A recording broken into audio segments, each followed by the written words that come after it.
Welcome everyone to another episode of the Hall of Fame show. I'm Kirk Buchner along with Evan Nolan. How you doing, brother? Doing pretty well. Yeah, I can't guess what we're going to be talking about tonight. It's weird. I don't know. Like right before this, I literally read a hate comment from a woman named Karen. Karen does not like my opinion on ice dancing. Mm. Yeah, apparently I'm 100 pounds overweight. I'm only 40 pounds overweight, Karen. I'm 100 pounds overweight now. You, yeah, please. But we're here to talk about the Hall of Fame related news. And, you know, before we went on, I was telling Evan that my love for the Rock and Roll Hall of Fame keeps sliding down year by year by year by year. And part of it, which we didn't talk about, is good, and part of it is bad. The good part is a lot of the bands I wanted to get in Hmm. are in. Yeah, a lot of the controversial ones, like why aren't they in yet, are in. There's still plenty to talk about. We can get there, Sure. but yeah, a lot of the Kiss and Rush and I mean, just bands like that. Craftwork. Craft work for you, yeah. Yeah. Warren Zevon got in last year, which is one of those Yeah. ones we've been waiting on forever. So a lot of the debates are now in.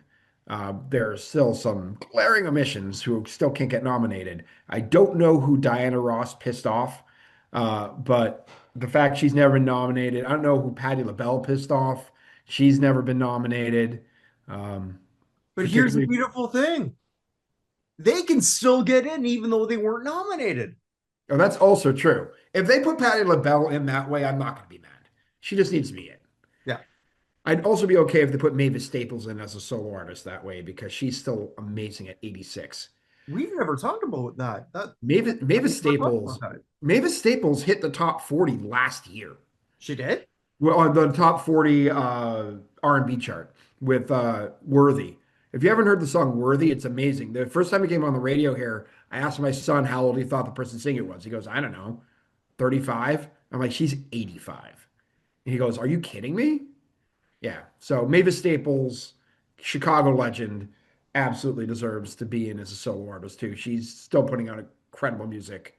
And she also had that was on the Nina Cries Power with Hozier in like 2022. That song also, that Oh, song made the alternative top 40. So the woman is still relevant. She's been on charts since she was 15. 70 years on charts. That Mavis Staples deserves it. If she gets in that way, I have absolutely no problem with that either. So no, I mean, I was not on my radar. I did not know that. That's awesome. yeah, Mavis Staples is awesome. Yeah. But the Rock Hall is something that, well, basically, it's how actually you and I met. It's how It I is. started this whole show, how I started the whole website, BenottenHallOfFame.com. It's not my passion as much as it used to be. Agreed. Same here. Yeah. Mostly it's moved or morphed into more of the sports side. But having said that, well, they finally announced who are the nominees. And they announced it at such a incredible time to do it. I asked my wife, I'm like, if you're going to announce nominees for Hall of Fame, what time of day would you do it? And she goes, either like the middle of the day or like heading into like the evening news, right? So she's like either like 12 or 5. And I'm like, how about 6 a.m. Eastern time? Yeah. So, yeah, I stayed up till 3 in the morning because I'm in Pacific. Oh, Uh, jeez. to sort of like just and it was the laziest article I ever wrote for that. It, I just Mhm. basically just said, here's who they picked. I'm going back to bed. And at this point, and we have our football group, our baseball group that we have on X. And I'm not trying to throw our good friend Paul Lawrence under the bus here when I say this. But I sort of, but when it was sort of like brought up by one of the other people in the group, uh, why they're doing that at 6, and then he says, well, I guess to get on the morning shows. That's kind of the problem. Because if you're thinking, all right, let's see what the Today Show thinks of the Rock and Roll Hall of Fame, This whole hall is a mess. Yeah, They're it's tie-ins, so badly organized. yes, and they're Like tie-ins. What? even regardless of what you think of the nominees, right? Like we'll get to the nominees in a second. If the nominees were exactly the same, but they actually seem to give a crap about like marketing, Mm. it'd be okay. But they don't. And people who have problems with the nominees, it just compounds it because it doesn't look like they care about what's happening at all. Well, if your tie-ins are with Dancing with the Stars and American Idol, Yeah. for, I'm sorry that does not dovetail to a rock and roll audience, an audience that gives a crap, even if you don't think it's rock anymore. Right. It's stupid. It makes no sense. I have less and less interest every year revising the list. I'm doing it. So I want to put this out there. If anyone wants to take over the rock list here, here's my offer. You can do it. I'm not paying you shit, but you can do it because I don't have the money for it. And when we do have the money for it, We'll see. we'll see. We'll see when we get there. But that we'll, we're a long way off. We actually had a little conversation about that right beforehand, actually coming up with yeah, yeah. But I'm less and less interested every year. Half of because of what they do, half, and again, I do like that they've solved some issues, Mhm. but at the same time, as Lenny Kravitz said, rock and roll is dead. I had a conversation, and you're a little younger than me. When Bless you your talk, heart. hmm? Bless your heart. Thank you, appreciate that. My jeans are up to here, by the way. You just can't see. Mm. Uh, Whenever I talk to people who are in their early 20s who are into music, Mhm. and I'm sure you do also, you ever notice that none of them are actually in bands? They're all sort of like trying to make their own music on SoundCloud or whatnot. There are fewer and fewer bands, it does seem. That is true. And those that exist tend to be focused around either like Nashville, right? Or like one of the music scenes, or like Berkeley School of Music in Boston, where the whole bunch of people just get together Yeah. and jam, and all of a sudden we have a band out of it. Yeah. Yeah, I mean, it's also going back to the argument originally that we've been going with Rock Hall forever about why there's so many fewer women than there are men in the Rock Hall. And part of that is there are just so many fewer women bands than men, Mhm. male bands. And if you're going to put a band in, the odds are that the majority of them are going to be men is significantly higher. I mean, there's all their problems with it as well, but just the idea of that, that's a large contributing issue to why there's so many more men in the Rock Hall. Um, but yeah, there don't seem to be as many bands out there, and more there are a whole bunch more solo artists. Yeah. And Um, it's YouTube and TikTok. Moving forward, though, that's probably going to change because like anyone can become a star, which isn't a bad thing. I mean, you can sort of like bypass the corrupt music industry, which I like. Having said that, uh, I was joking with our webmaster Ted the other day because when he does our shorts, he can come up. He'll just sort of like put some kind of AI music behind it, Hmm.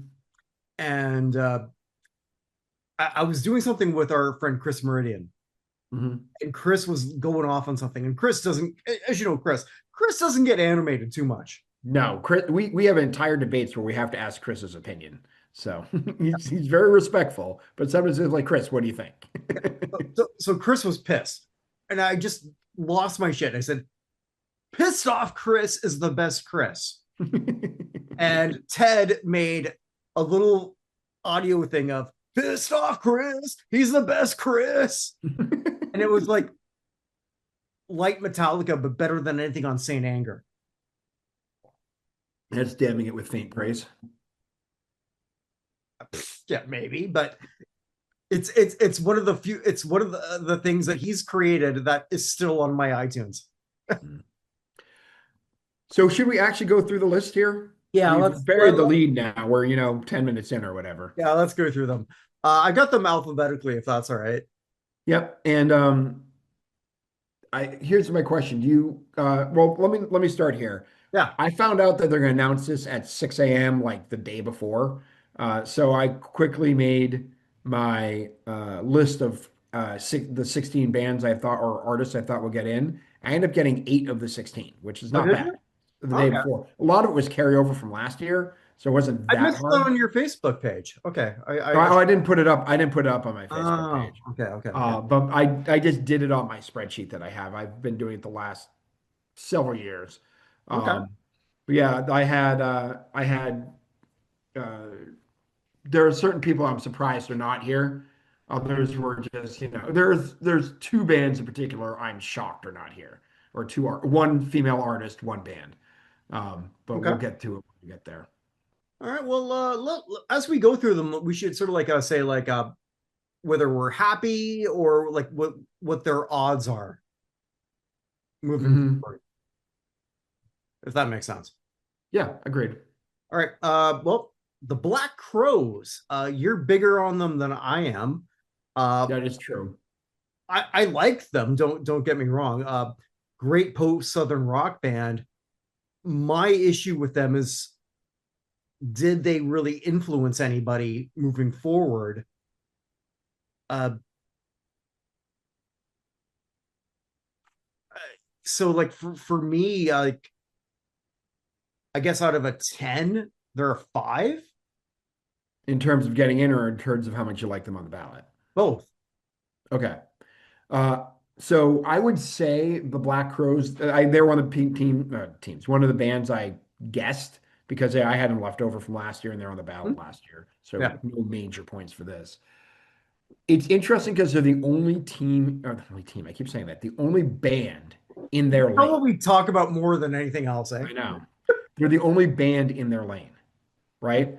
So that lane started with. It took forever um, to get Rage Against the Machine in. And once we got Rage in, then Dave Matthews Band was the next band for reasons I don't quite understand. And then we got in Soundgarden last year. The Black Crowes are really the only one of these groups in that lane. And the idea that it's the Black Crowes over a band I was sure was going to be here, the Smashing Pumpkins, is very, Yeah. very strange to me. I don't understand what the pump. There's certain people like I don't understand how Beck isn't here. Like Beck does Oh, everything for the Hall. yeah. He's like anytime they need something, Beck is there. And there's almost no one who doesn't think Beck is the exact type of artist they normally put into the Hall. I don't think the Black Crows are getting in. And the Uh, critics love them too. yeah, And I don't think the Black Crows are getting in. I'd say five's about right. If I had to vote on them, I did it real quick with my friends as to what they thought. I put the Black Crows on, looking at it again. I think you can only vote for 7 of these guys, as the way this goes. I think I have them 9 or 10 on this list. So I don't think they're my choice. That doesn't mean they're not getting in. But it's an interesting. This is a good, put it this way, it's a good ballot for them because there's not really anybody in their way in particular. yeah, I brought up the critics just for people wondering why I would care. Uh, we don't know who the committee is, or sorry, the voters are. Well, we know some of them. Well, we know some of them because basically, if you got in, you got to vote. Right, right, right, right. But you mean I'm in the nominating committee. Yeah, That's what I broke down. sorry, I meant the people who actually the nominating committee. Oh, We okay. they Yeah, are we have no idea how many people vote for the Rock Hall right, at and all. Like none. neither do the voters. They don't have a clue. Correct. So Hey, but the fans have one vote combined. yeah, so Ted, presume don't make a gift for that one, Ted. Sorry. Continue. I don't do that. I already got shit on by Karen today. I don't care. So presumably, and again, I don't know, but I assume it's because it's still Rolling Stone influenced Hmm. that a lot of the people who are non rock inductees are probably rock critics or music critics Agreed. who are generally on a certain side of a platform. Or they're music critics. I bet there are people within the like the Interscope records and like all of those people too. Right. Those folks are here as well. The people in charge of the labels. Yeah. So I guess my point is if the critics loved you, there's a good chance for you here, That's true. which is sort of like why it took Kiss so long. Well, Kiss also had, someone say over my dead body. So it made it hard for them to get even on the That's ballot. also true. That's very true. Like Kiss is the one band we know was blackballed for at least a decade. There are other ones we think were blackballed, but we know for a fact Kiss was blackballed for Well, at we're going least. to talk about one later who has a big problem for the same reason. Yeah. All right, let's move to the second one. It's enough on the Black Crowes. Yeah. Jeff Buckley, I'm very happy about this nomination. This fascinates me to hell. I'm a little shocked by this one. I am too. One studio album which didn't sell. Hell of a voice. He could write, he could play, he was a good guitarist. Could have done a whole lot more, but drowned. Mm-hmm. But the critics love that one album. So we talk about critical love again. That's why I brought this up. I think this is one of those. Let's throw this at the wall, see what happens. I don't think he has a shot in hell. This is the Bad Brains / Replacements nomination. Ooh, I like that one. Yeah. So the Bad Brains were nominated out of nowhere. Yeah. How many years ago was that now? Hold on. We had met, so 6 years, 7 years. Bad Brains is 2017. Yeah. And the Replacements was 2014. The Replacements made a lot more sense to me than Bad Brains. Agreed. But like it was just like, oh, they're here. That's interesting. John Prine got one a few years ago too, but that was when he was dying. Like it's just sort of out of nowhere ish. Mm-hmm. I mean, right now, the least qualified person probably in the Rock Hall, depending on how you feel about it's either Darlene Love or Percy Sledge. Yeah. Jeff Buckley is a level below both of them in terms of actual accomplishments. Yeah, I don't feel that way, but I can see why you would. I mean, Percy Sledge and Darlene Love at least had top 40 hits. True. So, yeah. But yeah, I don't think he has very much chance, particularly based off of the other solo person we have here. If you're comparing the two of them, it's not even close. Yeah. Well, Mariah Carey's back. It's a weird ballot for women. This whole thing. Isn't it? It's a bizarre female list of artists. Well, I mean, you've been big on promoting women for the Rock and Roll Hall of Fame. And unlike other years where they always say, like, hey, let's like we want women here, they never really showed that on a ballot. They certainly are here, but it's almost like they're so disparate. It's almost like they're going to cancel each other out because the people who are voting for Mariah Carey aren't going to vote for, somebody else when we get to them. It's a weird list of people.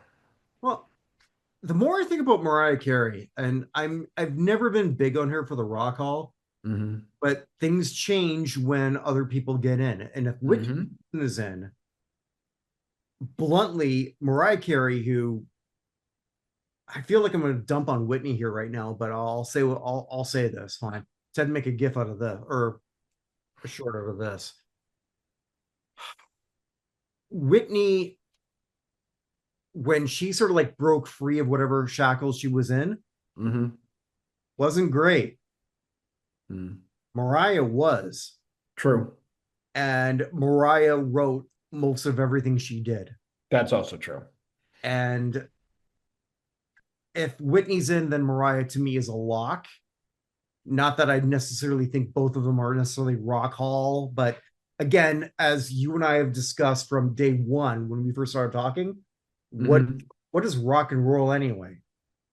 Yeah, as the president said, it's a feeling more than anything else. And which I get. But I mean, at this point, Cher is now in, Mhm. Chaka Khan is in, Dolly Parton is in, like where I mean, Dolly Parton's a different thing. Whitney Houston is in, but like the divas are on their way, and the queen of the divas, who's not in at this point now, specifically now that Cher is in, is Mariah Carey.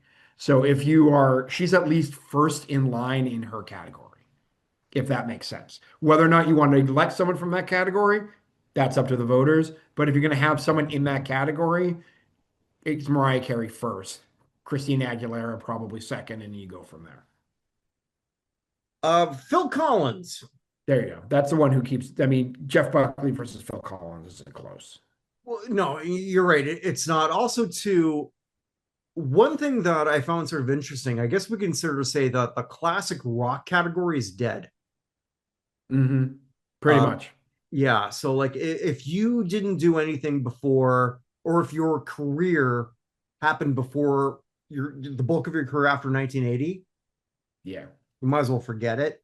This is what this ballot sort of taught me. Also, too, Yep. real punk bands, but whatever. But Phil Collins, I can make a case for him just for I can feel it coming in the air tonight. And As Phil, I've always said, this the second most played songs and it's second most played song in NFL stadiums is in the air what's the tonight by Phil first? Collins. Start me up. The Star Spangled Banner. Oh, okay. Yeah, I, it's cra I, I it's a didn't. crazy stat.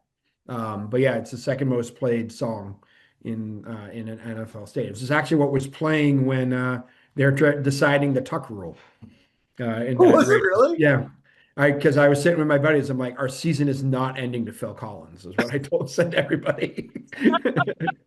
um, But the other thing that works in his favor, and I hate sort of saying this, but let's just be blunt. He does not look good. well, he's looks better now than he did like 18 months ago. Because I was shocked he wasn't nominated a year ago, 2 years ago, because he looked like he was in death's door. He is back. And this is, I'm going to talk about another one in a second, but Peter Gabriel's been in forever, right? The original lead singer of Genesis. Phil Collins has a resume that at least rivals Peter Gabriel. Peter Gabriel's probably a little more critic loved, Phil Collins a little more audience loved, I would say. Well, Um, Phil's been all over the board, right? So like Phil also gave us in the air tonight. He also gave us Susudio. Studio, right? But Lionel Richie gave us "Dancing on the Ceiling," as it's been in for half a decade.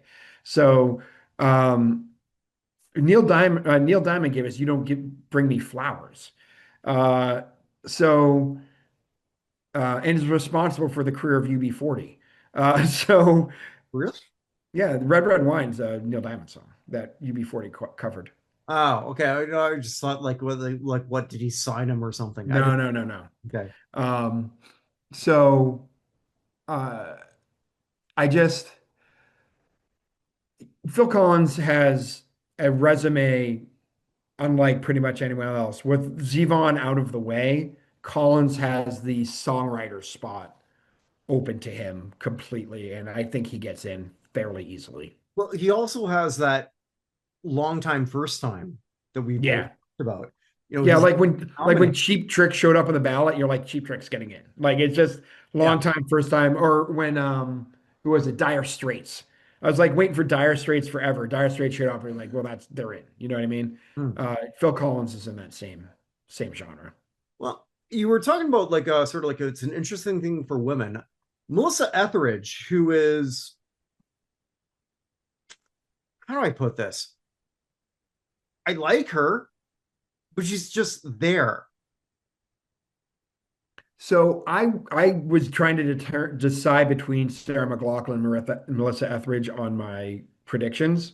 I Okay. went with Sarah McLachlan, who's Which probably hurt wife by looks the. like her.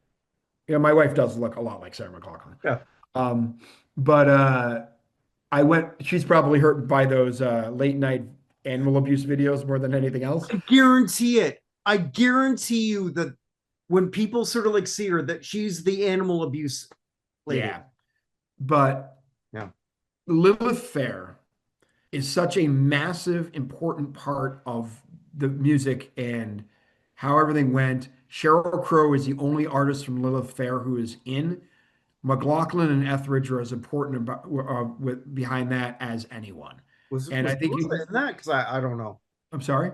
Was Melissa Etheridge in Little Fair? Yeah. Okay, I don't okay. Yeah. So you need to get, if you're going to go down that path, Sheryl Crow is in, you go get Melissa Etheridge, Sarah McLaughlin. That allows you to get to other people love, like Liz Phair and people along those lines. They're going to get in. I don't know. And I don't know if they should. I'm just saying, in terms of getting in that direction, for a lot of the people, a lot of critics like, you got to get Melissa Etheridge and Sarah McLaughlin at least on the ballot and have a decision on them. I've got Sarah personally on my list way higher. Oh, I agree. That's why I went with Sarah over Melissa Etheridge. Yeah. Okay. But they went this way because Melissa Etheridge is not associated with animal abuse or stopping animal abuse. So, and again, like they went a different way than I would have in several situations. This is one of them. Well, here's another fascinating one. Lauryn Hill. Yeah. And here we're talking about a woman who had one album as a solo.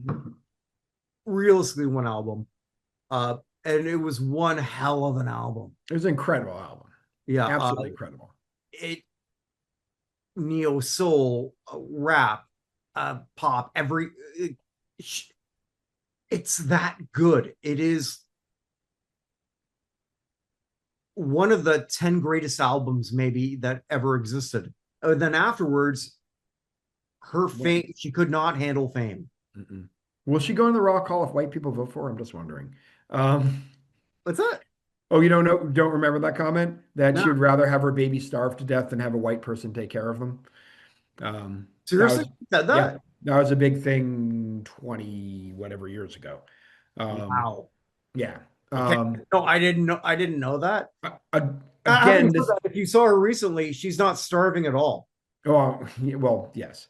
But this is one, again, right idea.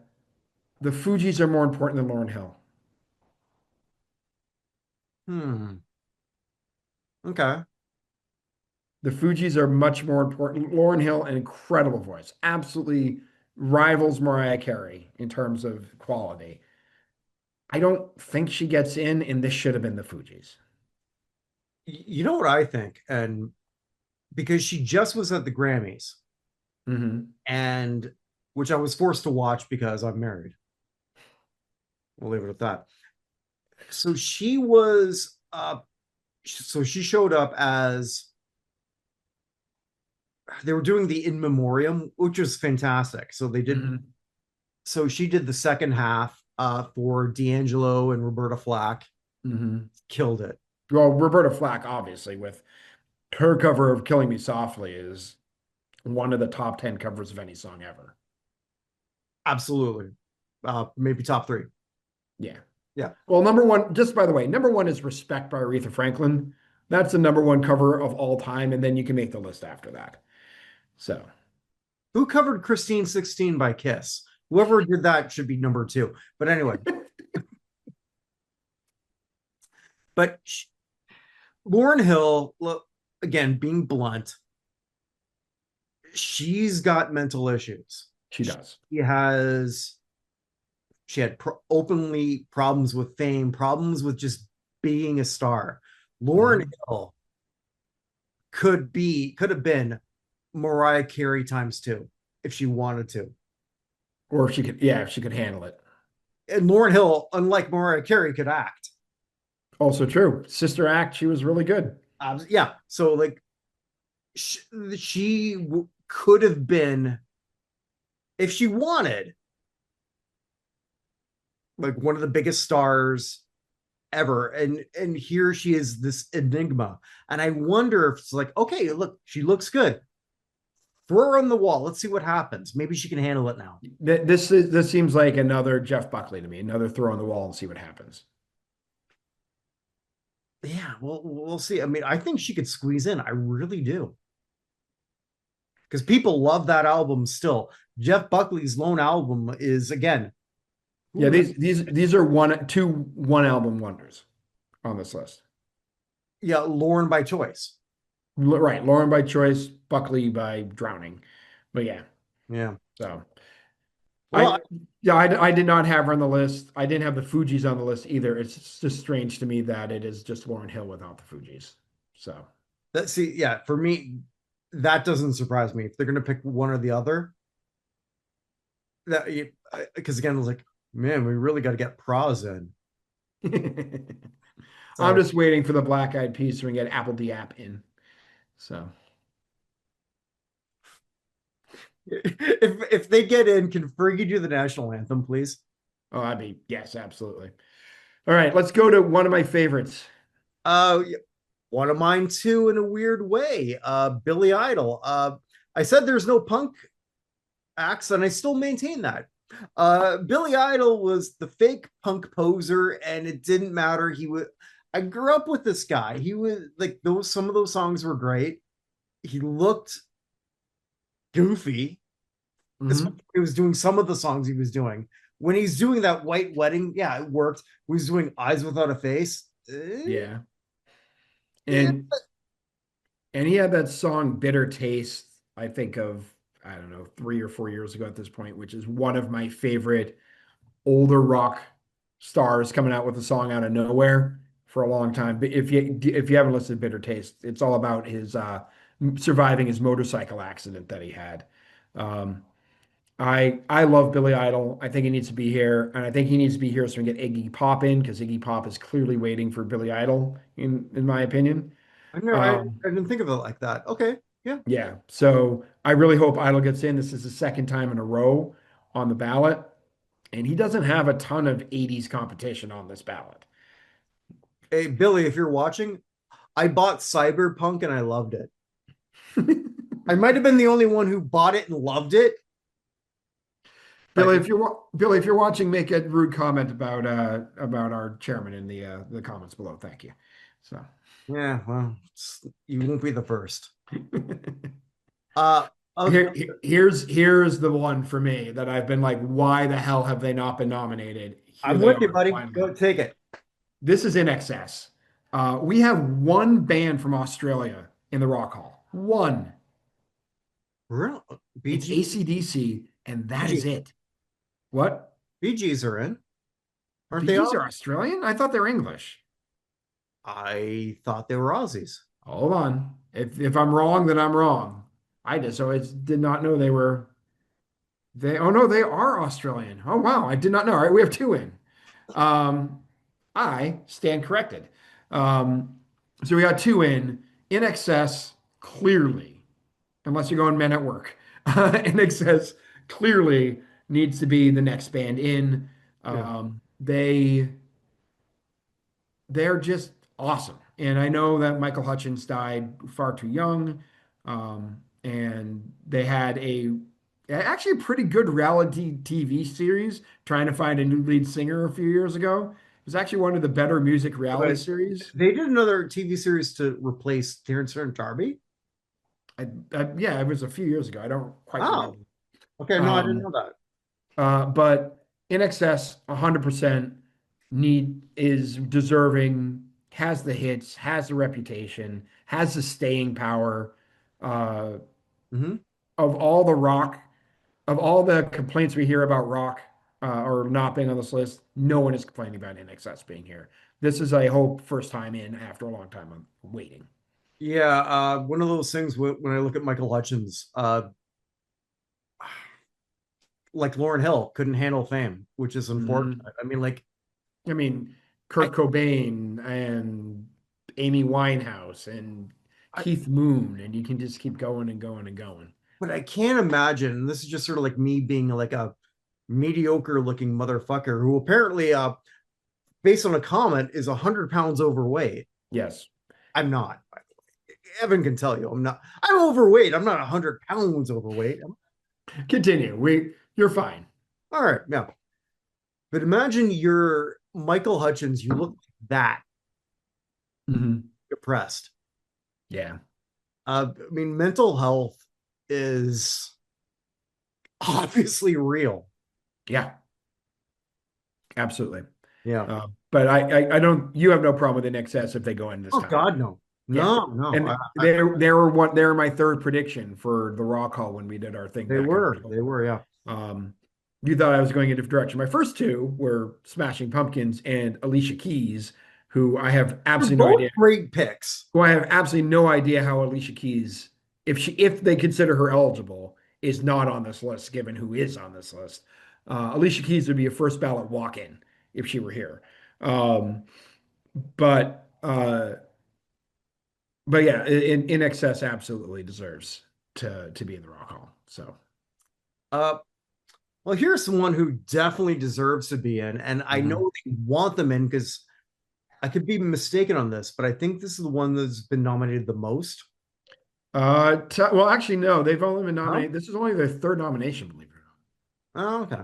Well, Iron Maiden, and as much as we talk about what is rock and roll and whatnot, metal we know is not loved by critics. It's not loved by the Rock and Roll Hall of Fame.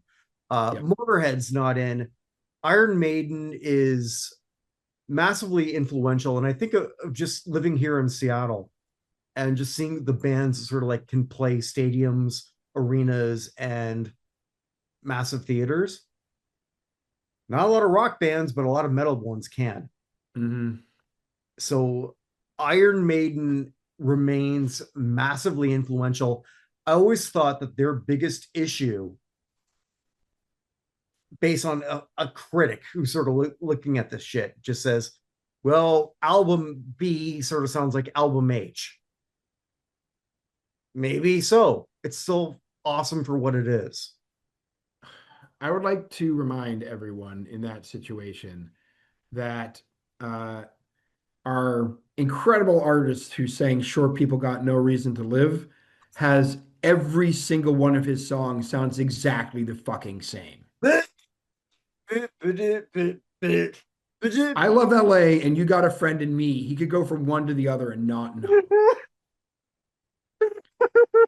So that's a stupid argument. I mean, there's that thing years ago Throwing on that Mad. out there, buddy. I don't know. Yeah, there's that thing on I'm not saying you're wrong, but I mean I know arguments like that exist. I'm just saying it's dumb. I mean, there was that thing years ago on Mad TV where one of the guys was stuck in a cabin with Jewel, and Jewel just kept singing her That's what I songs was going from doing. one to another and couldn't tell the difference herself. It's the same sort of freaking argument. So, by the way, again, if there's one person I don't even want to say his name. If there's one person I would take out of the Rock Hall, that is the person. So it's not even close. Darlene Love at least has talent. Uh, Speaking of talent, here's a group that should have been in so many times, twice over. Hmm. Joy Division, New Order, you can put them in both. Uh, you want the category of influence, they have it. Hits, they have it. Success internationally, they have it. Been on the ballot, they're not getting voted on. And I think with Iron Maiden and Joy Division, New Order, if they get passed over again, one of these two is getting in a backdoor entry. Absolutely agree. Yeah. And let's be honest, Joy Division leads all bands in T-shirt sales at Hot Topic or Spencer's Gifts at this point. Uh, Never been to either, but I do have a Joy Division t-shirt. there's still lots of teenagers with alternative lifestyles who wear a lot of Joy Division jerseys or t-shirts. You'll see them. Not so much New Order, but this is a high. Joy Division is a one-hit wonder technically, right? But their whole sound is incredibly important for the development of music, the Mhm. late 70s into early 80s. Yep. Then out of the death of Ian, I can think Ian's last name right now. It's out of my head. Their lead singer. Oh fuck! It's I want to say Rogers, but I know that's not It's right. not right. It'll come to me in a second. But after his death, Mhm. yeah, you can look it up for me. That'd be great. Yeah. Um, they go in a completely new direction and are part of the new synth pop new wave thing that sweeps everything. Blue Monday, Bizarre Love Triangle, True Faith, like the And songs they had the official song of the 1998 World Cup. Not that anybody necessarily cares, but like they are incredibly, incredibly influential with the way everything happens. And we got in Depeche Mode, we got in The Cure. The Smiths have been nominated, but it feels like the Smiths in New Order are the next ones in that lane. Devo's there as well. yeah. Devo, by the way, is my top choice for the back door to get in this time. By the way, it's for someone not on the ballot. And Um, I had New Order ahead of the ones who you just mentioned. of Depeche Mode, I think, yeah, I don't know. The Cure is another band we know that. Well, what is their his name is from Vulture said they're a one-hit wonder, which is Wait. Somebody said that The Cure is a yeah. one. There's a God, I can't think of his name, but he lists everybody who got in the Rock Hall every single year as to where they go afterwards. He is currently has Lionel Richie. Okay. You brought him up before. Yeah, Okay. Yeah. he's objectively bad at his job. He has Lionel Richie last, which doesn't bother me, but towards the bottom he has Queen and The Cure, saying that neither was particularly good and didn't have enough hits. He said Queen doesn't have enough hits. Queen, who has three best hits albums and the top selling live album essentially of all time, which is Live at Wembley 85. Um, so uh yeah. All right. Um, but anyway, All right. What do you I think have so much? I have both of them slightly ahead. I have Depeche Mode well ahead. I have The Cure slightly ahead of New Order, and then I have the Smiths afterwards, and then Morrissey very far down on his own. I'm trying to think who else would have to go in before I got to Morrissey. Um, but yeah, I just kind of feel like it's their time. That it's one of both of our favorites. I don't know if this is a great ballot for them, but I don't know if any ballot's a great ballot for them based on what we've seen. Yeah. So, Well, we talk about being fast. Well, this fascinates me to all hell. New edition. And if we look at the sum of the parts, like New Edition, when I was a kid, like you're gonna tell me that the Cool It Now group is gonna be Rock and Roll Hall of Fame. I I don't hate it, but and their reunited album in '96 was decent, but I don't know, man. I mean, it's their prerogative if they want to get in. So, so Smack, flip it up, rub it down. this would technically be the first boy band. Well, that's what where I'm looking at this. So like we always talk, you and I, like if X gets in, then who does this help? Does this help the new kids? I mean, the first band that comes to mind that this would help is Boys to Men, who are significantly more talented than the new kids. But New Edition is technically the first boy band even to appear in a ballot.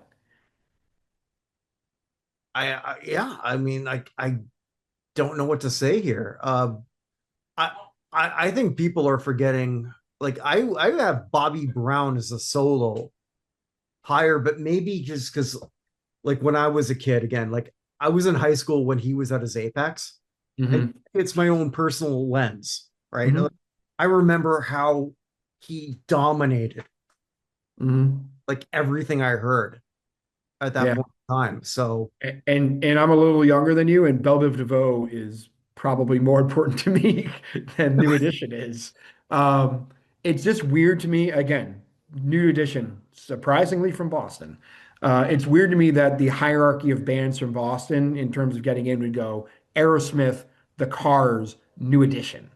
where's As Boston and where's Boston? where's Boston? Jay Giles band. Where's the Pixies?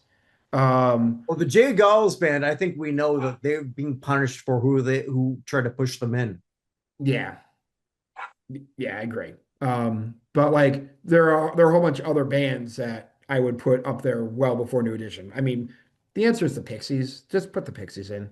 I love the pick. Um, Love them. but it's just weird if that would be the third band. I don't think they're going to get in Mhm. based off of what I see here.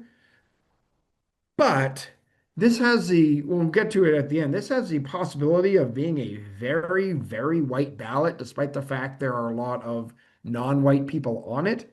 So the Rock Hall has been known to adjust things in the past. Um, as Fox News remind us all about the Dave Clark Five back in 2008 or so, allegedly getting bumped for Not Grandmaster allegedly, Flash. that happened. Yeah, well, I mean, so yeah, okay. Fox got it right. Sometimes it did. Fox. true.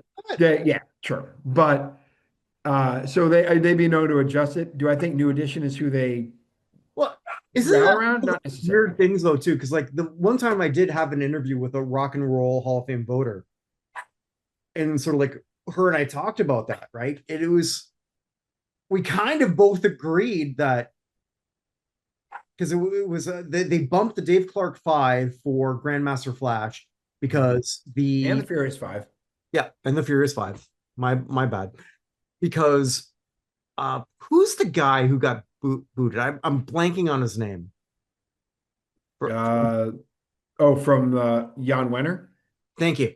Yeah, yeah. Who turned out to be booted because he was a racist. Go figure that one out. But Shocking. no, yeah. He's one of the names I expected to show up on the Epstein list, who I was surprised was not there. Um, He could be redacted.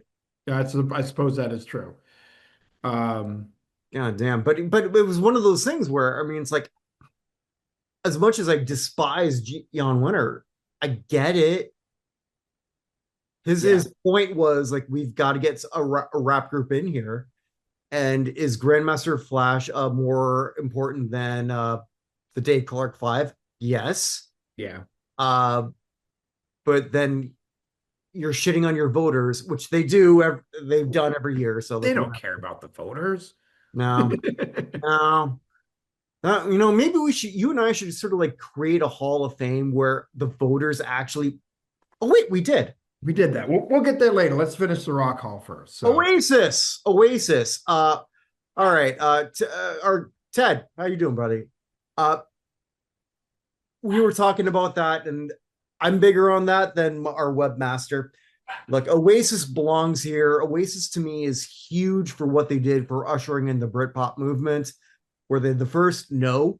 They were the most successful, and my God, if you're gonna put them in, the fact that they're actually getting along, I know. this is the year. Yep, absolutely. This is here. Just by the way, I know you said that Iron Maiden is most. I was It's wrong. a four-way tie, and I Oh, waited till I got the last one here for most nominations with three okay. between Mariah Carey, Iron Maiden, Joy Division, New Order, and Oasis. All of those guys have three. But only Iron Maiden's been involved in a Bill and Ted's thing. Put them in the Iron Maiden. Excellent. Execute them. Brilliant. Sorry. So yeah, Oasis I think has almost no competition on this list unless you're counting the Black Crowes. So I think this is a very good ballot for them. Well, we got four left. We have five left. Five? Okay. Yep. Yeah, you're right. Five. Uh, Pink. Uh, Who all of a sudden is just like the subject of like weird stories out of nowhere. It's very strange. BuzzFeed had like a hit piece on her today. oh, what was the hit piece? I missed it. So, so 2 days ago, People and Variety, I think, came Okay. out and said that she had broken up with her husband. Okay. And she came out and she's like, well, that's news to me and my kids. Like, and as people said, if she'd broken up with her husband, guess who we would have heard the news from? She's Pink. not caught. If there's anyone who would just tell us what happened, it would be Pink. And then BuzzFeed had a piece today saying that Pink made her whole career on ripping other women and like had a whole list of the stuff. And they used the line um, like LA told me I'd be a pop star. All I had to do is change everything that you are. I'm tired of being compared to damn Britney Spears. She's so pretty, that just ain't me. And they're like, she's ripping on Britney Spears. No, she's ripping on the industry, you illiterate prick. I thought Like, I know she ripped on Jessica Simpson. yeah, but she was ripping on the industry more than she ripped on Jessica Simpson, right? And it's like, and Britney Spears wrote her a thank you letter after that song came out. So I don't, it was like somebody just, it's the whole baby it's cold outside thing, where the context does not matter to whoever is looking at. They don't have the critical thinking skills to realize everything that's going on. Baby, it's cold outside. I'm just going to go on a quick rant here. I have nothing to do with Pink. Baby, it's cold outside. Is there sexism and rape culture? Yes. Is it the guy? No. It is culture as a whole. That woman wants to stay, but society's telling her she can't. Otherwise, she's a trollop and a slut. That's what that song is about. Not that this guy drugged her in 1953 and is trying to get her to sleep over, Did right? Cosby sing that? No. Well, if that Cosby sang it, then yes. Baby, Um, baby, cold outside. Brr, brr, brr. Sorry. okay. Um, but yeah, Pink talking about how the industry was basically causing women to fight against each other in the early 2000s and trying to make everyone cookie cutters. That's what she's saying against. That's why everyone, like the entire comment section underneath was either like A, anything she said was 20 years ago and it's nothing like her now, or B, you're a fucking idiot because you don't understand how anything works. Like the whole comment section is just anti-BuzzFeed. And I don't understand why both these stories came out of nowhere. One thing about her, though, in that era of the Katy Perrys and whatnot, Pink stood out. Hmm. Uh, my favorite Pink quote, I've probably said this before, was it Kanye or who was it? Not, I think it was Kanye. Kanye gets drunk and has a problem with Taylor Swift and the winning some video of the year, and he goes on stage. Says like, nothing against you, Taylor, but I mean, like, Yeah. I'll say it. Okay, Pink was nominated also at the same time. And Pink said, if I would have won that, he never would have the balls to do it. I'm paraphrasing. Yeah. Yeah. Because Pink is slightly terrifying. And she's a She thousand. is she is Yeah, the most rock and roll person on this list. I'm not talking necessarily her music, but in terms of spirit, an other than me, actor. she's Absolutely. the most rock and roll person on this list. I hope she gets in. People are gonna get pissed when she gets in. Some people are like, why is Pink here?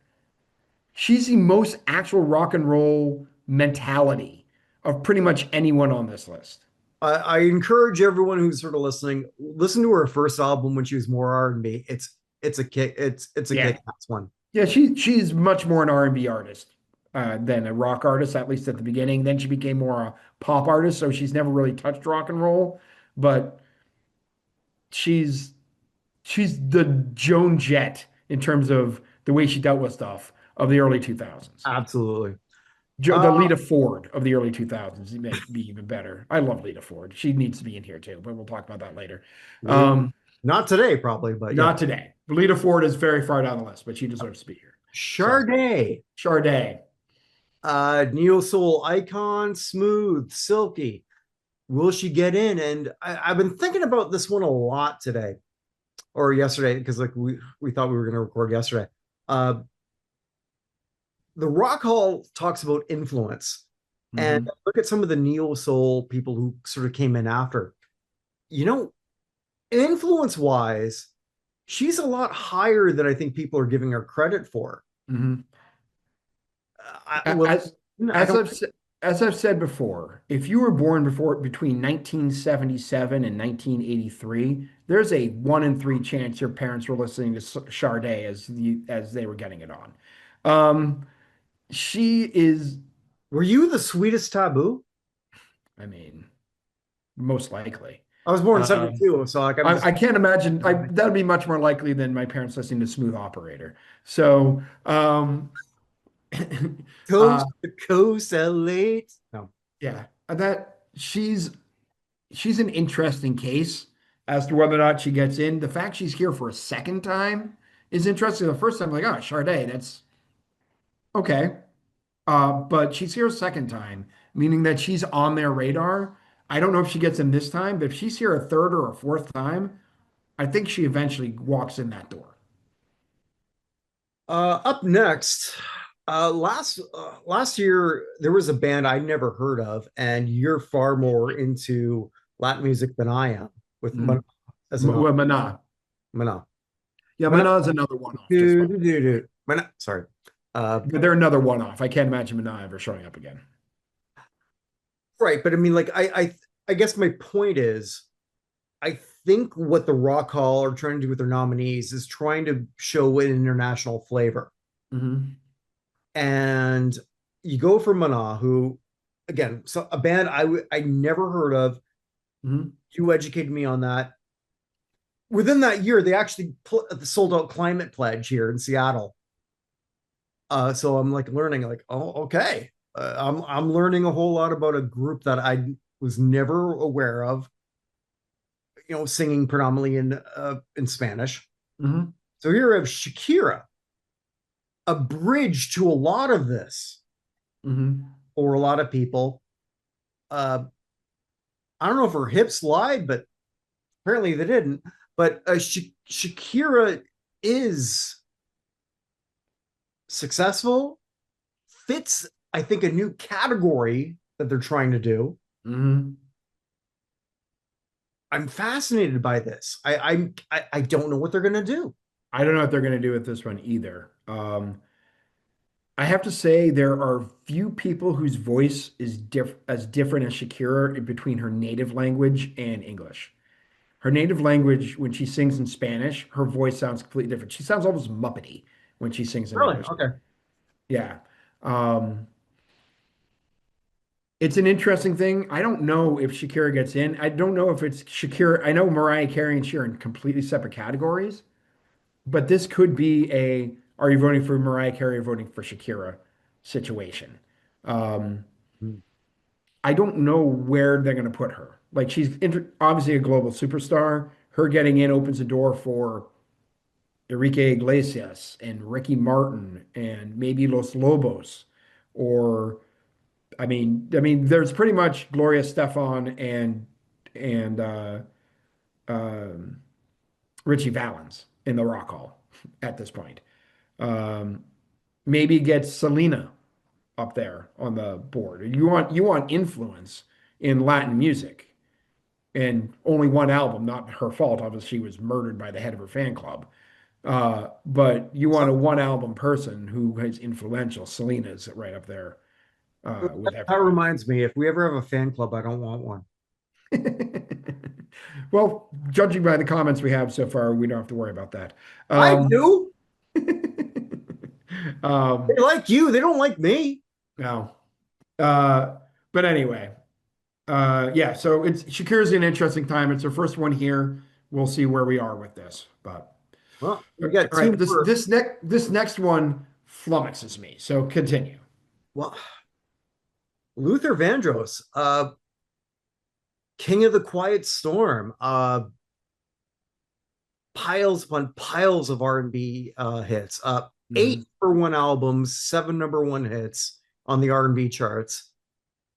Uh, not not on my radar at all. Not rock.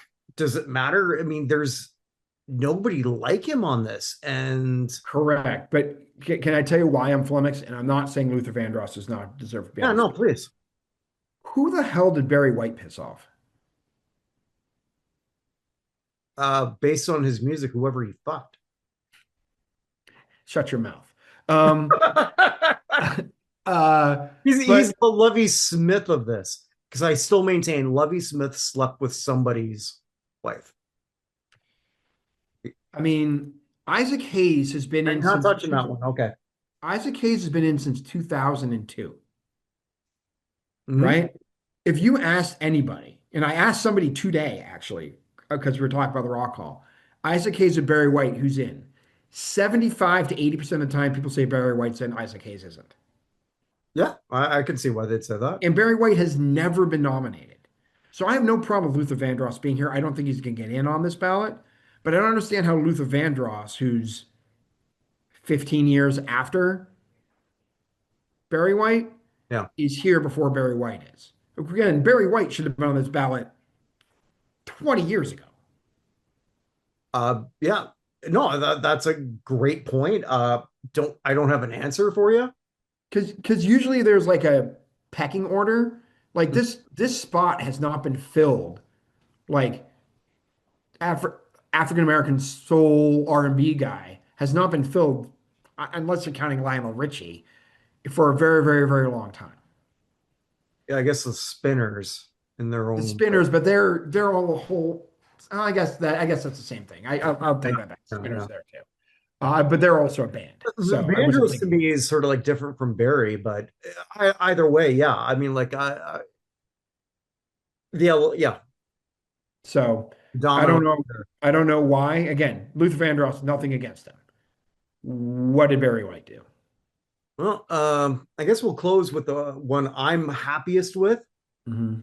I think you are also. Yep, they've been on my list now for how many straight years have I had Wu-Tang Clan on my list? Well, I mean, if you want to talk about like hip hop artists since they've been eligible, with all due respect to Jay-Z, whatever, and those who've gotten in since they've been eligible, I'm sorry, Wu-Tang should have been. Yeah. And right as soon as they were eligible, uh, we talked about some of the parts with a new edition. Like Wu-Tang belongs here. Wu-Tang is a band that's still to this day. I know I just saw them last year at Climate Pledge Hmm. in Sullivan Arena. Uh, their influence is undeniable. Hmm. Say what you want about whether you think rap belongs here. I know that some people have an issue with that. I know Gene Simmons does. I know other people do. I know, and I get your point. But that train's passed. Yeah. So long story short, Wu Tang Clan ain't nothing to fuck with. Yo, Yeah, so I'm looking at my thing. I had Wu-Tang Clan first, and then it was clear that they were going a Tribe Called Quest. So I had Wu-Tang Clan, Tribe Called Quest, Tribe Called Quest, Wu-Tang and Wu-Tang again. yeah, Um, yeah, there it's about damn time. yeah, no, absolutely. And, I'm that's who I'm hoping the most. and there this is a fantastic ballot for them. Absolutely. Like There's no one absolutely else. 100% runway clear ballot for them. Yeah, There I is no one else like them whatsoever. They're the most likely of the African American groups to get in of all the nominated artists. I Um, think they're the most likely period on this ballot. I mean, that is, I mean, What I think. yeah, I think that actually probably is true. I honestly think Phil Collins is going to walk in. You're right. Okay, number two. Yeah, Yeah, I think Phil Collins is going to walk in. It's not Phil going to be, might wheel in. I don't think he's doing too good. yeah, I know. But I think he yeah, missed again. Oh no, I think he missed again. Oh, no. uh, but yeah, I think Wu-Tang is has got as good a shot as anybody on this ballot. So Mhm. just by the way, my predictions in alphabetical order for this were Alicia Keys, Barry White, the Black Crowes, Billy Idol, Boston, Coldplay, Diana Ross, who apparently killed somebody, can never get nominated. Joy Division New Order, INXS, Mariah Carey, Oasis, Phil Collins, Mhm. Sarah McLachlan, Smashing Pumpkins, Wu-Tang Clan. So I got Black Crowes, Billy Idol, Joy Division New Order, INXS, Mariah Carey, Oasis, Phil Collins, Wu-Tang Clan. Yes.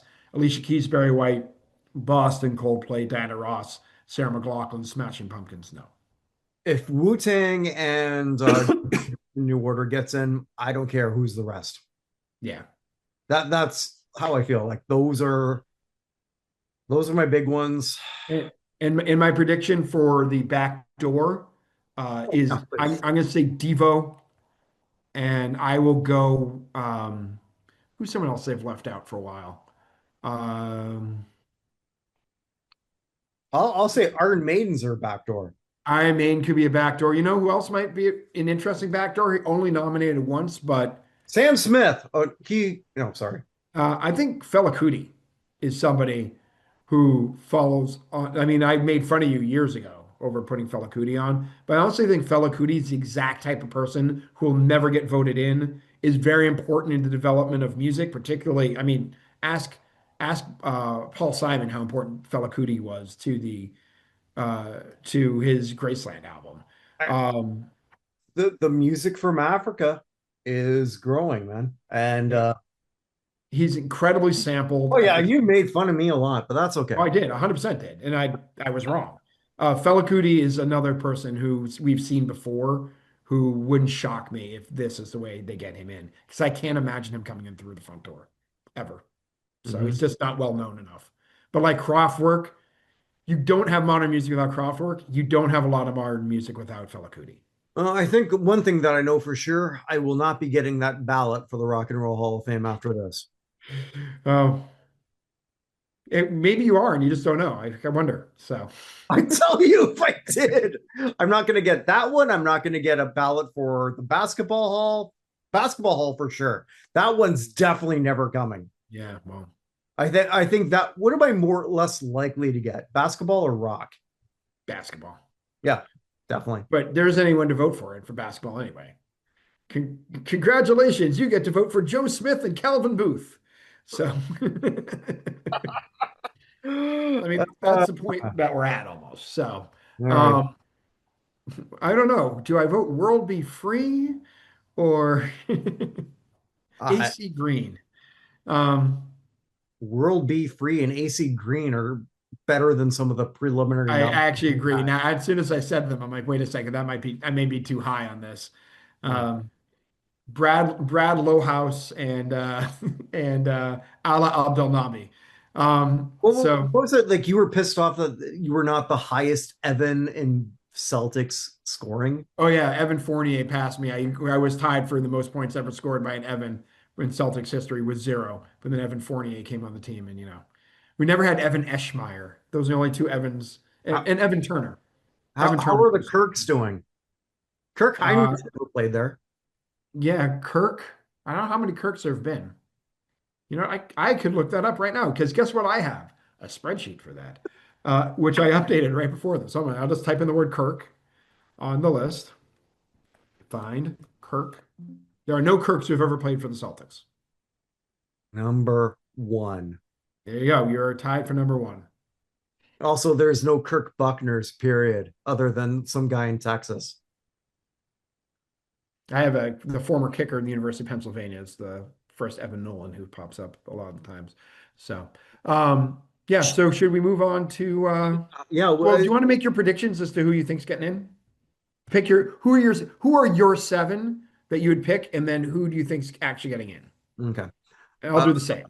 All right, let me bring that back up here. Dun, dun, dun, dun. I'll start with my seven just while Please. you're looking that up. So looking at this as we have it, obviously Phil Collins and Wu-Tang Clan are here, plus Joy Division New Order, INXS, Billy Idol.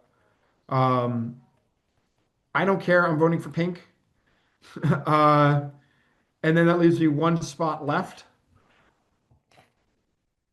Who gets that last spot? Let's just end this. I mean, it comes down between Oasis and Iron Maiden. Let's just put Iron Maiden in. Okay.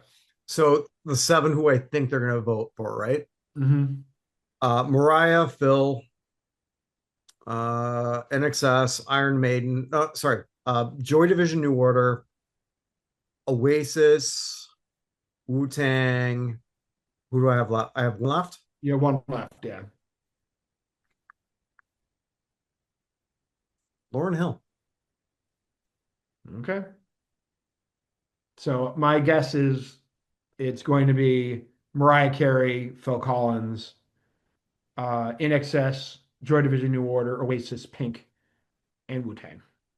Or Oasis, I'm sorry, Oasis, either Pink or Shakira and Wu-Tang. So We'll see if hips lie. we will see. So anyway, all right. We've done a lot on that. There aren't that many people since we're doing this more often to talk about. I Yeah, will say big we just names, talked for the people we've lost. I will say we just talked about Wu-Tang. I'll come back to music later, but I do want to say Oliver Power Grant. one of the uh, main or original folks with Wu-Tang produced all their albums, and the founder and CEO of Wu Wear clothing line, passed away at the age of 52, Hmm. just a couple days ago. Did he design the logo? I believe he did. Oh man. Um, yeah. You know what? So I have a Wu-Tang shirt from like when I went to the concert. I should have like worn that today. That would have been perfect. yeah, I would have. But I only have one T-shirt that fits me anymore, and it's my Guar shirt from 1998, which is currently in the wash. Um, I've seen that. you have seen that. It's been on here before. I still have like some old ones, old Dave Matthews. I think I have a Third Eye Blind slash Smash Mouth one I got in college, but I don't think. I was so disappointed when I went to the Wu-Tang concert. I told my wife I'm going to be the goofiest white guy there. I was not. I was not. I Yeah. was Wu-Tang Clan ain't nothing to fuck with. Wu-Tang Clan ain't nothing to fuck with. Hey, I still one of the best concerts I ever went to was Parliament, George Clinton Parliament Funkadelic. I was one of three white people there. So, um, Yeah, but did you do the jazz hands? I did have the agony of defeat after standing there for so long. So um, anyway, going into we'll come back to music in a second. We have nothing for the Beige Mistress, so we'll go Yay. there. Let's just start with some actors who passed away. Eric Dane of Oof. Grey's Anatomy. McDreamy, is that the right one? I don't remember. McSteamy. McSteamy, that's the right one. Yeah. He died of ALS, which just sucks. My God, it's I was watching how crap, I can't believe I'm blanking on his name. The New Orleans Saints guy who's Uh, still um, God, it will come to me in a the second. Saints guy. Yeah, it'll come to me in a second. Yeah, but like he got ALS diagnosed 10 years ago. Steve Gleason. Thank you. Uh and he's still alive because like they showed pictures of him at Mardi Gras and whatnot. And Eric Dane, I think it was only 9 months ago Mhm. that he announced that like it is I can't think of a worse disease to have than Yeah, ALS. there's some terrible. That's just an absolutely terrible one. Yeah, and like a really good actor. Man, God, it's heartbreaking that he had to go through that. Mhm. Got something on Netflix too, where he's doing his last words, Yeah. and I'm sure that or maybe not, I don't know, because like he's still able to speak. Hmm. Steve Gleason can't. Yeah. We will watch Steve McMichael go through that, and Whose whose widow was arrested and then not charged wait, earlier what? this week. Yeah. Oh, Mongo's wife was arrested earlier this week. sorry, I don't mean to sort of like take us off here. Like, why? What's she arrested for? Arrested in Frankfort, Illinois, respond to a physical altercation involving choking, but the charges were dropped. Damn. So, Okay. yeah. All right. A man's claimed that McMichael choked him during an argument, and deputies noted injuries on his neck. So, anyway, Okay. yeah. But going back to this, I guess Eric Dane, only 53, way too young. My age. Yep. Also passing away from suicide, Robert Carradine, younger brother of It David was Carradine. suicide? It was suicide, yeah. Oh Um, shit. I didn't know that. yeah. Uh, yeah, he had bipolar disorder for 2 decades. He was 71. Death was announced by his brother Keith, the only remaining Carradine of that generation. Probably best known by younger people for his work on Revenge of the Lizzie Nerds. McGuire. For us older folks, we know him from Revenge of the Nerds. I did not know that it was suicide. Like, oh my God. Okay. So, but yeah, he was 71 years old. Who was it? Uh, Jamie Lee Curtis had a big thing about how Robert Carradine was her first crush. She appeared on a show of like what would now be called Nepo babies, but second generation Hollywood stars. And they were like in a panel together, and she was just like completely head over heels in love with them. So she wrote a. They apparently were very good friends for a long time, but she wrote a whole thing on that. So, um, then two absolute icons in different things passed away.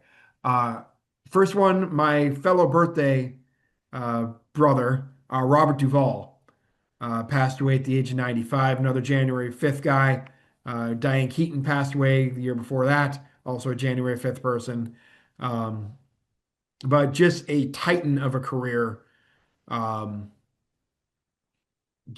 I mean, he was, you know, He said it, Titan. I mean, yeah, like, absolute titan. He won for Tender Mercies for Best Actor, but I mean, The Godfather, Apocalypse Now, The Apostle, A Civil Action, um, just a lot of incredible films over a long, long, long period of time. He yeah, started as Boo Radley to Kill a Mockingbird back in 1962. That was his first role. one of those guys who, like, again, just talking from my age, uh, seemed like he was old as dirt. The whole time. Yeah, yeah. Mhm. What was that movie he did with Michael Douglas that was so good? Falling Down. Falling down, yeah. Yeah, that he just his subtle performance there, Hmm. just so good. If he was one of those guys to me, Evan, like if he's in the movie, I'm gonna watch it, even if Yeah, it's going to be good. yeah, Yeah, yeah, if he's in it. one of those, yeah. So yeah, his job as Tom Hagen in the Godfather movies was awesome. And he was the original Major Frank Burns from Yep. MASH. There is a reason why Godfather 3 sucked. Yeah, well, he refused to be in it. That's part of it. Um, Yeah. but yeah, The Paper Robert was an Duvall, George Hamilton. yeah, The Paper is another one I loved. Mhm. I already did Civil Action. Gone in 60 Seconds. Deep Impact. He was in. Robert E. Lee when he was Robert E. Lee in Gods and Generals and Secondhand Lions. Yes. Also really really good movies. But yeah, 95 years old, just an absolute titan of cinema, and by far the leading candidate for the Hammer at the Academy Awards at the moment. So. I guess so. Oh God, do I have to watch the? You don't have to. Just watch the TCM version. You'll be fine. Um, uh, and then the other one in the entire state of Illinois for, I guess, through tomorrow, because it's for the whole state for the whole month of February, our flags have been at half mast in honor of the late Reverend Jesse Jackson, who passed away at the age of 84. Uh, a contemporary of Martin Luther King, younger contemporary, very involved in stuff. I ran for president In twice. 84, I remember. Well, I remember 84. And then in 88, he ran again. Got in trouble for calling New York Town at one point. Um, but he, an absolute titan of the civil rights movement, he was not quite as beloved, partly because it seemed like he read his own headlines, if that makes sense. He wanted you to know he was important, but caused Yeah. caused a lot of fought with a lot of uh, biases, fought for social change, and whether you liked him or you hated him, and believe me, I've heard a lot of people who hated him for whatever reason, an incredibly impactful and important person in the history of the United States over the last 50 years. I remember, like when I was old enough to sort of like stay up for Saturday Night Live. So I've been like 11 or 12 when he was like, it was a host in like 84. Like, I might be wrong, but it feels like it was around when Billy Crystal that one year. And that was also like part of my political awakening, Hmm. understanding things, because like he ran, because I forgot that he ran in '88. I remember him vividly running in '84 for the Democratic Party. So because I actually watched that as a 12-year-old, watching the Democratic debate, Hmm. you know. Uh, I could be mistaken. It was I want to say that they did a whole thing on SNL where they had like a call-in vote to sort of like go who they thought should be president, and he won. Hmm. I'm wrong. I don't think I'm wrong, but yeah. No. Yeah, so Jackson finished third in overall votes for the 84 Democratic presidential primaries and was second to Dukakis in 88. Second or Dukakis? Okay. Yeah. It Uh, was right ahead of Al Gore. Al Gore was third, Dick Gephardt fourth, Paul M. Simon fifth, Gary Hart was all sixth, time. And where did Garfunkel finish? behind Unpledged. If So, you'll be my bodyguard. Sorry. No. Yeah. I didn't even realize he was that old. mhm. Well, he's I been around forever. Well, I know, but I mean, like, you haven't heard from him for a long time, so you sort of like Mhm. forgot that obviously he's older. Right.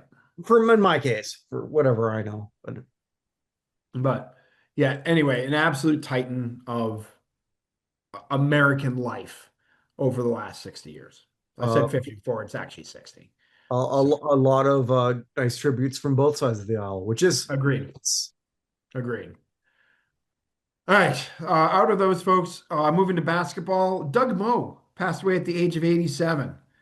Um, Three-time ABA All-Star, ABA first team once, ABA second team once, led the Serie A in basket and scoring in 1966, Hmm. Coach of the Year in 88 with the Denver Nuggets, won the Lifetime Achievement Award, Chuck Taylor Lifetime Achievement Award, and his number 432 for the number of wins he had is retired by the Nuggets. Um, any Doug Moe memories? None. Okay. Well, he passed away at the age of 87. Um, Also, remember the San Antonio Sports Hall of Fame and the new NYC Basketball Hall of Fame and the Colorado Sports Hall of Fame. All of those. Oh, Um, from football, excuse me. For football, Rondale Moore, another suicide, passed away at the age of 25. Played for the Cardinals, Falcons, and was cut by the Vikings this preseason after an injury.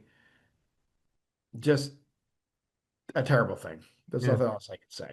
So it's not it's technically a suicide, it's a self-inflicted gunshot wound. They haven't officially ruled it a suicide, but yeah. I would guess more likely than not. Um, Also passing away, one-time Pro Bowler and second team All-Pro in 1999, Trey Johnson, the offensive guard with the Redskins, Browns. He passed away at the age of 54.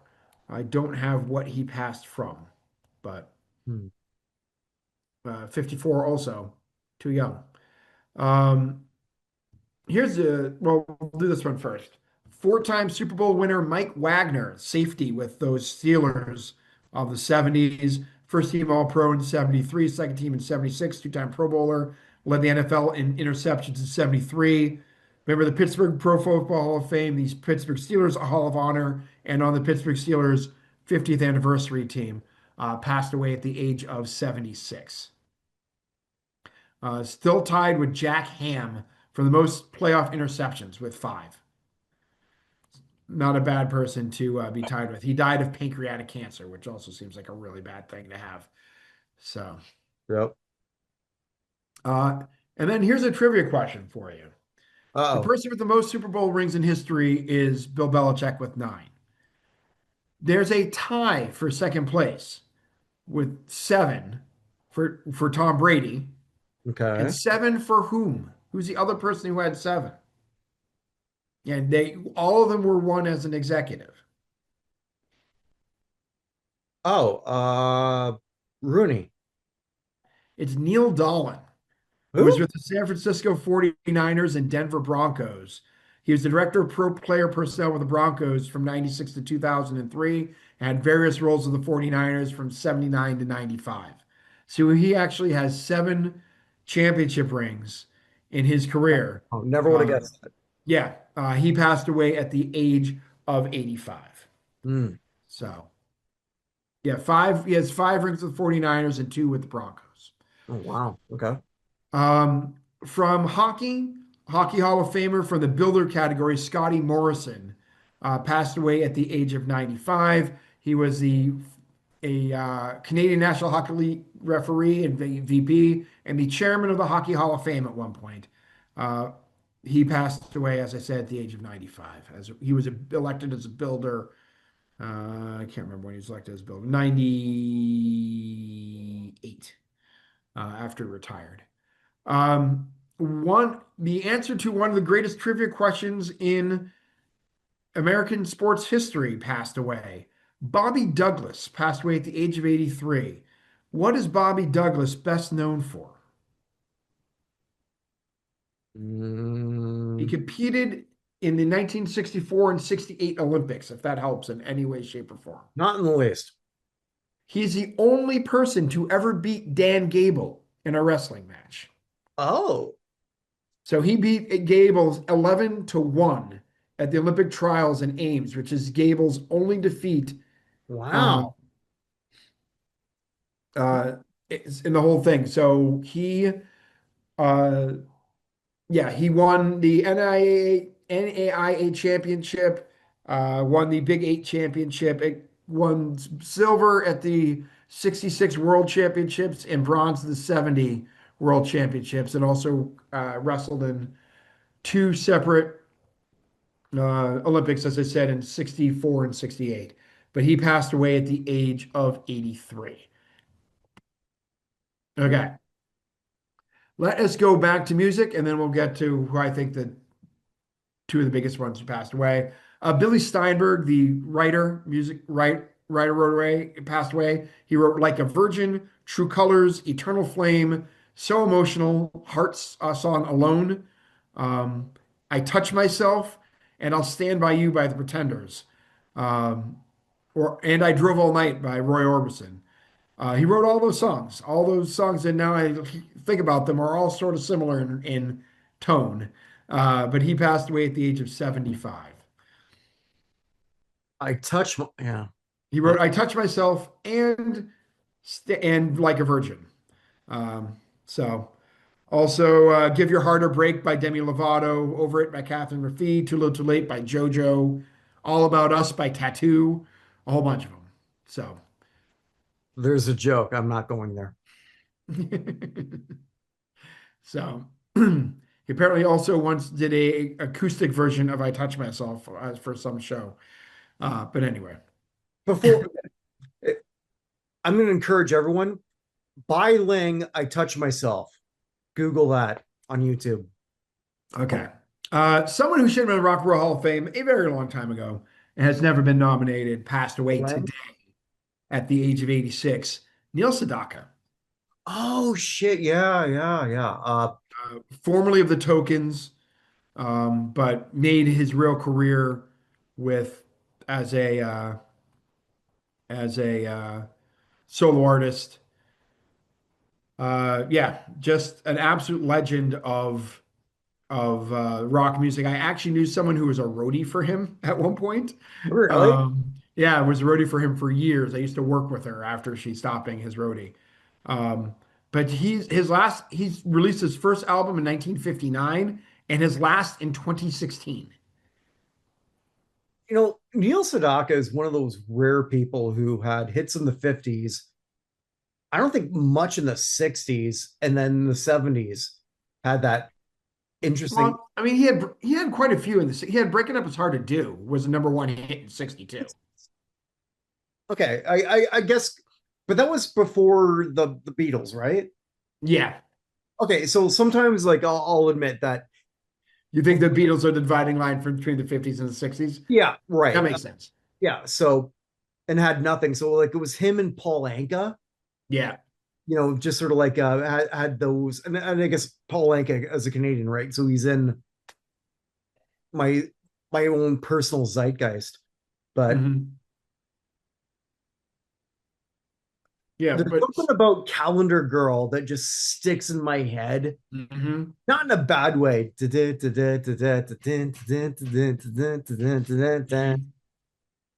I had a friend of mine who said like they were disappointed because he finally toured Japan, and like, oh my god, he's not Japanese,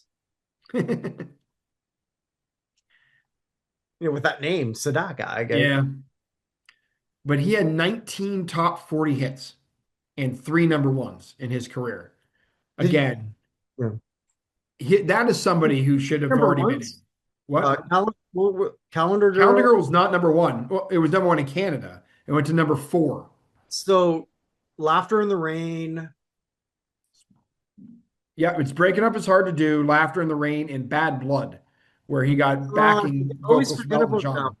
Okay. Yeah. Um, so those were his three top number one hits. His next one, he was Calendar Girl, hit number four. Next Order, an Angel, hit number five. Happy Birthday, Sweet 16, hit number six. And then a version, I don't know if it's the original Stairway to Heaven or whatever, in a song called Stairway to Heaven in 1960, which hit number nine. And Nah, also, Oh Carol hit number nine. Led Zeppelin ripped that off of a different group. But that anyway. Yeah. But anyway, Neil Sedaka passed away today at the age of 86. Hmm. Um, and that leaves us with two folks in baseball. Bruce Fleming passed away a couple days ago. Long time, um, a long time umpire in Major League Baseball. Um, he worked from 1971 to 2007. He's been eligible for the Baseball Hall of Fame since 2010. Has not been elected. Worked in five World Series: 76, 84, 88, 90, and 95. Umpired in League Championship Series in 73, 77, 80, 82, 85, 89, 91, 93, 97, and 2000. And yeah, I mean, a umpire who's just always around. When I was younger, Fleming was just one of those people who did like all sorts of games. He did 11 no hitters and almost one almost perfect game. Um, when who was it who had one extra pitch? It was Milt Pappas. Milt Pappas in 72 had a perfect game with 2 outs and 1-2 count in the ninth inning before he walked the 27th batter. Uh, and then later complained to that Pappas complained that he should have had a perfect game, but Fleming squeezed him. And Fleming always said, it's gotten ugly now. Right after the game, he said the 3-2 pitch and missed. But as time has gone on, he thought that pitch has gotten better and better and better. Uh, but yeah, he did one of Nolan Ryan's. He did Ed Halicki, Phil Necro, Milt Pappas, Bob Forsch, Dennis Martinez, Daryl Kyle. His last one is Bud Smith's one in 2001. So one of the not I think I'd put him in before Joe West, even though Joe West has all the stuff. But he also had some issues with um, some of he had a few antics here and there I don't really want to go into. Although one the funniest one was he basically said like cornered Mike Piazza to get his autograph and said he tried that with Johnny Bench once. Bench refused to sign and went 0 for 4 with four strikeouts with him behind the plate. Um, so Classic. that's the funniest one. But yeah, Bruce Fleming passed away at the age of 86.